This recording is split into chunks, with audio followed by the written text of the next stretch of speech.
Alors, messieurs, apprécions donc ce courrier. La mise au point, un courrier qui se subdivise en plusieurs sous-départements, on va le dire ainsi, mise au point du président, du vice-président du PPAC. Il y a une introduction, il y a la nature du document. Ensuite, la nature, la fuite de la note. Et ensuite, le contenu de la note. Exactement. Et on termine avec la création d'un mouvement politique parce qu'il est soupçonné de vouloir créer donc un mouvement souverainationniste. Voilà, j'y suis arrivé. Un cadre du parti a bien voulu exprimer son point de vue par rapport à la situation politique du pays et à la situation particulière que traverse son parti, dont le candidat officiel à la présidentielle, M. Laurent Gbagbo, n'est pas sur la liste électorale. Donc, M. Awa Domelo, dans le document, se questionne. Est-ce qu'il faut continuer à attendre le verdict du Conseil constitutionnel pour prendre une position, ou bien est-ce qu'il faut réfléchir à la situation et poser les questions qui fâchent? Quelles sont les questions qui fâchent? C'est est-ce qu'il faut, en plus de la candidature de M. Laurent Gbagbo, pousser certains cadres à déposer leur candidature? J'avoue que à travers cette information-là, mon lexique en termes de concept d'analyse politique s'est agrandi parce que là, on parle de candidats de précaution et de terrorisme idéologique. C'est deux nouveaux concepts que je vais ajouter à mon lexique. Que veut dire le vice-président Awa Domelo par ces termes-là, terrorisme idéologique dans sa Déjà, candidat de précaution, si je dois définir le concept. Donc ça, on l'a fait déjà. Okay. C'est plutôt le terrorisme idéologique, c'est que M. Awa Domelo tense un certain nombre de ses camarades qui ne sont pas forcément ouverts au débat. C'est ce qu'il veut, c'est cette réalité-là qu'il veut décrire à travers le concept utilisé terrorisme idéologique. C'est vrai que le mot terrorisme peut prêter à confusion. C'est un peu fort. Mais moi, c'est comme ça que je le conçois. Il est conscient que sans la caution morale de M. Laurent Gbagbo, sa candidature est vaine. Il va tout droit dans le mur. Donc, il a besoin, lui et tous les potentiels candidats, de la caution morale du président du parti. Que vous prenez M. Ouattara, M. Gbagbo, paix à son âme, M. Henri Konan Bédié, remplacé aujourd'hui par M. Tidiane Thiam, ce sont des appareils de l'homme, c'est-à-dire du chef. Et ça, Max Weber l'avait très bien résumé à travers la notion des trois dominations et des trois légitimités. La légitimité traditionnelle, la légitimité charismatique et la légitimité légale rationnelle. Donc quand on analyse la situation en Côte d'Ivoire, les partis politiques ivoiriens, les grands partis sont construits autour de la légitimité charismatique du chef. Très bien. Donc si vous vous brouillez avec le chef, sachez que vos cartes sont grillées. La sortie de Awa Domelo, vice-président du PPAC, pour moi, est une tentative, en fait, c'est une tentative stratégique de clarification et de repositionnement. Pourquoi est-ce que je dis cela? Parce que quand on regarde le communiqué qui a été signé par son directeur de cabinet, le communiqué a un ton offensif, mais très maîtrisé dans la prise de parole. Exemple. Parce que déjà quand il parle de terrorisme, de terrorisme idéologique, comment on appelle ça, plus ou moins de manipulation dans ses propos, quand je vais arriver, vous allez mieux comprendre. Parce qu'il ne se défend pas seulement. Il ne se défend pas seulement dans cette note, il contre-attaque. Et dans sa contre-attaque, en fait, il parle de l'instrumentalisation de politique en mettant en lumière en fait le terrorisme, c'est ce qu'il qualifie lui de terrorisme politique, parce que c'est comme si terrorisme idéologique dans la mesure où il part du principe que au sein du PPACI il y a des gens pour qui il y a comme une forme de dictat de l'opinion. Tu donnes ton opinion, eux ils sont pas d'accord avec, donc du coup on veut t'ostraciser pour ça. Donc ici, comment je lis cette note qui est signé du directeur du cabinet du vice-président du PPAC, M. Awa Domelo. Ici, en fait, il est en train de renverser la charge et la suspicion. C'est-à-dire? Quand, ici, dans cette note, qu'est-ce qui se passe? Puisqu'on ne sait pas finalement qui, lui, il dit que j'ai fait une note technique que j'ai envoyée à mon camarade président. Donc, quel est l'intérêt pour moi de la publier, de la rendre publique devant tout le monde? Donc, subtilement, il laisse planer le doute que ça ne vient pas de lui. Si ça ne vient pas de lui, c'est que sûrement, ça vient de quelqu'un qui est proche du président Laurent Gbagbo. Là où il parle d'instrumentalisation politique. La deuxième des choses, c'est que c'est le positionnement comme victime d'un coup politique interne. Parce que là, quand il finit de faire cette note, il parle d'instrumentalisation, il parle de candidature de précaution, il parle de terrorisme idéologique. Il se positionne ici alors comme une victime d'un coup politique en interne, pas seulement de Laurent Gbagbo, mais de certains camarades du PPACI. Et le troisième point, il veut restaurer son image auprès de la base militante. C'est de ça que justement Barry parlait.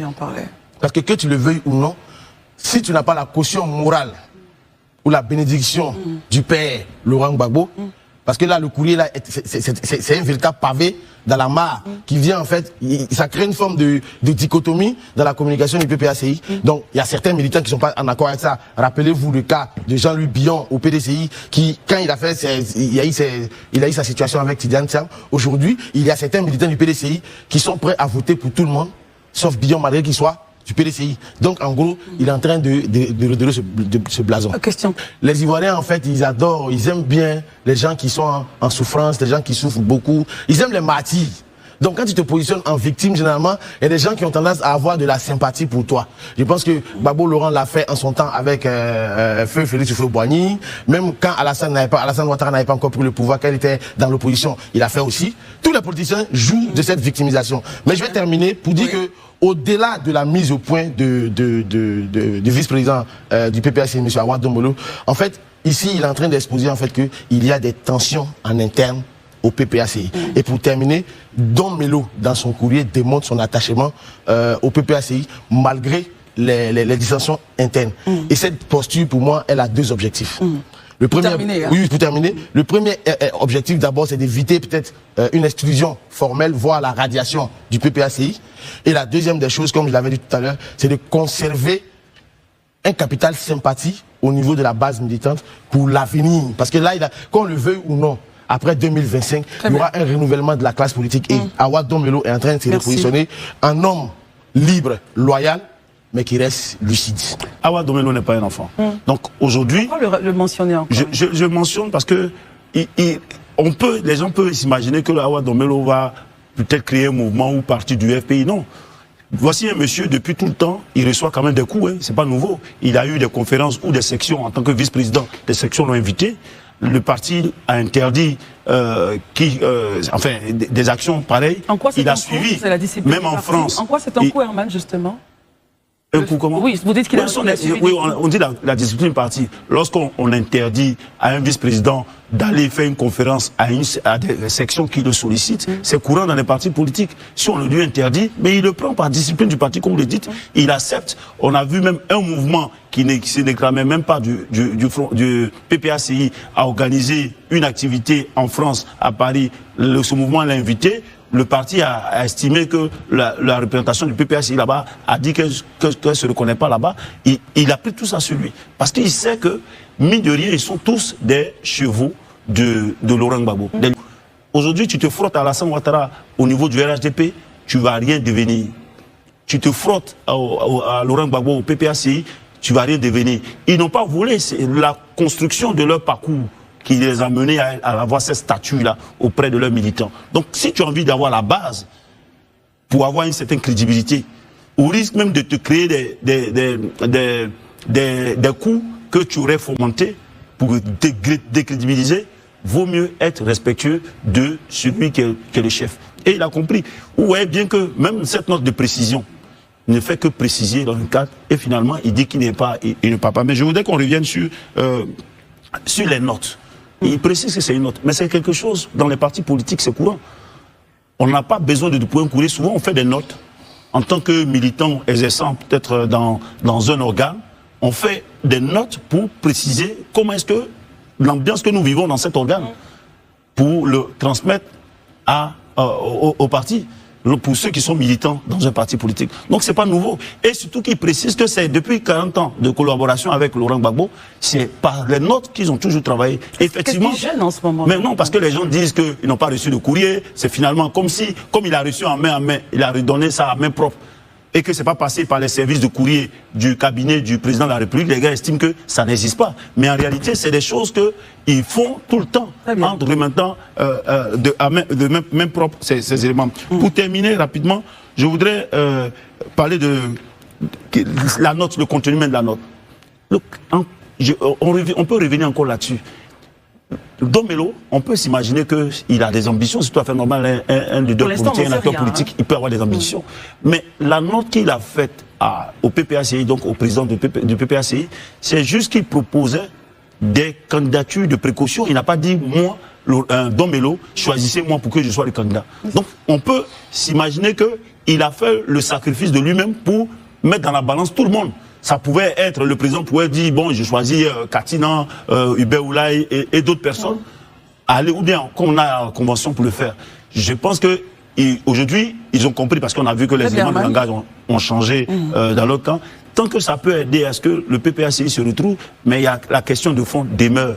On fait quoi au soir du 25 août, si jamais... C'est 25 août qui est le délai de dépôt des candidatures, si Laurent Gbagbo n'est toujours pas sur la liste électorale. Il ne dit pas que c'est Laurent Gbagbo, il vous dit que Laurent Gbagbo a transmis la note à des cadres, un ensemble de cadres qui sont nommément cités, donc ils font partie du secteur rapproché de Laurent Gbagbo, et c'est eux-là qui avaient la charge d'en discuter avec M. Awa Dombello, et c'est ceux-là qui aujourd'hui ont fait difficulté à en croire ce que Dombello dit. Mais ce qui suscite réflexion, c'est que Dombello cite nommément des personnalités du PPACI qui, elles, ont signé un communiqué dans lequel elles disent qu'ils n'ont jamais eu connaissance de ce courrier. Ou le PPACI n'a jamais eu connaissance de ce courrier. Mais pourtant, dans la précision de M. Dombello, il cite nommément ces personnes-là comme étant des personnes qui ont reçu cette note stratégique-là pour en discuter avec lui, sur instruction bien évidemment du président Laurent Gbagbo. Quand je finis de dire ça, ça m'amène à me poser des questions et à repartir dans le passé. Rappelez-vous, la crise qui a abouti à la scission du FPI entre la fraction Afin Guessan et puis la fraction portée par les autres. C'est parti un peu de ça. Un courrier qui aurait été signé par Laurent Gbagbo et qui aurait été remis en cause par Afin Guessan qui estimait que ce courrier ne portait pas une signature de Laurent Gbagbo, mais c'était une signature imitée. On était parti dans une histoire comme ça jusqu'à ce qu'on arrive à cette scission du FPI. 10 ans plus tard, je crois, ou 15 ans plus tard, on revient encore à un scénario qui semble être un peu similaire à ce scénario passé. Mais il rassure qu'il restera membre du PPACI. Je viens, oui, j'ai compris, je viens. Ça nous amène quand même à poser des questions. Aujourd'hui, est-ce que nos partis politiques, et notamment le PPACI, est aussi démocratique qu'on veut nous le faire croire? C'est une question qu'on se pose. Ce que M. Awa Dombello pose comme problématique, mais ça, dans un parti démocratique, je ne vois pas en quoi ça peut susciter autant de lever le bois vert. En réalité, quand on est démocratique, on regarde vraiment avec beaucoup de responsabilité ce qui est posé et puis on y apporte des arguments. Si tant est qu'il y a nécessité de déconstruire, on apporte des arguments. Mais on ne livre pas un camarade de lutte à la vindicte populaire au prétexte que la personne est en train de faire quelque chose qui va à l'encontre du parti. C'est pas vrai. Et comme ça, ce qui est dommage, quand vous irez dans tous nos partis politiques, vous verrez que c'est comme ça que ça fonctionne. En réalité, Christelle, moi je le dis sans faux fuyant, nos partis politiques ont tous sauf des démocrates. Ça c'est clair. Parce qu'aujourd'hui, tu ne peux pas contrarier. Mais il n'a même pas contrarié, il a même posé juste une note d'analyse. Regardez ce que ça lui a valu. Il n'a pas contrarié, il a juste posé une note d'analyse. Regardez ce que ça lui a valu. Ça veut dire qu'on ne peut même pas contester le chef, on ne peut même pas émettre une idée qui va à l'encontre de ce que le chef dit. Mais où est la démocratie? Mais arrêtez de nous fatiguer. Il n'y a aucune démocratie dans vos partis. Arrêtez de nous fatiguer. Voilà, donc souffrez que vous n'êtes pas démocrate. Il n'y a pas de démocratie. Et puis nous, les Ivoiriens, là, on sait à qui on a affaire. On a affaire à des leaders, sauf des démocrates. Des gens qui sont pour la pensée unique. Puisque si ça ne vient pas d'eux, ça peut venir d'ailleurs. Et puis nous tous, maintenant, on fait notre deuil. Et puis on comprend qu'on n'est pas dans une démocratie. On essaie de voir maintenant comment on va fonctionner dans le pays. Ça, c'est déjà la première chose que je voulais dire. Je termine là-dessus. Sur cette dernière chose-là. La dernière chose que je veux dire. Vous voyez, moi, j'estime pour ma part, ça, vraiment, ça n'engage que moi. M. Dombello, il est passé à 2 semaines ou 3 semaines. Je suis un de nos confrères. Et M. Dombello, on lui a posé cette même question. Est-ce qu'il a des ambitions? Est-ce qu'il ne serait pas un plan B? Je suis reparti regarder la vidéo. Mais M. Dombello a été formel. Le plan B, le plan A et tout ça, c'est M. Laurent Gbagbo. Parce que justement, en tant que démocrate, il maintient la ligne du parti. Face à l'auditoire, face à l'opinion, face à l'auditoire, face à l'opinion, face à l'auditoire, face à l'opinion, il a une posture du parti, mais il estime que le débat peut se faire en interne. Et donc, il met une note pour qu'en interne, on en discute pour voir ce qu'il y a. Très bien. Mais vous ne pouvez pas lui reprocher le fait de vouloir susciter un débat qui s'inscrit dans une dynamique politique, dans une dynamique démocratique, pardon. Christelle, je répète et je termine par ça. Nos partis sont tous, sauf des partis démocratiques. Très bien, merci beaucoup. C'est une actualité.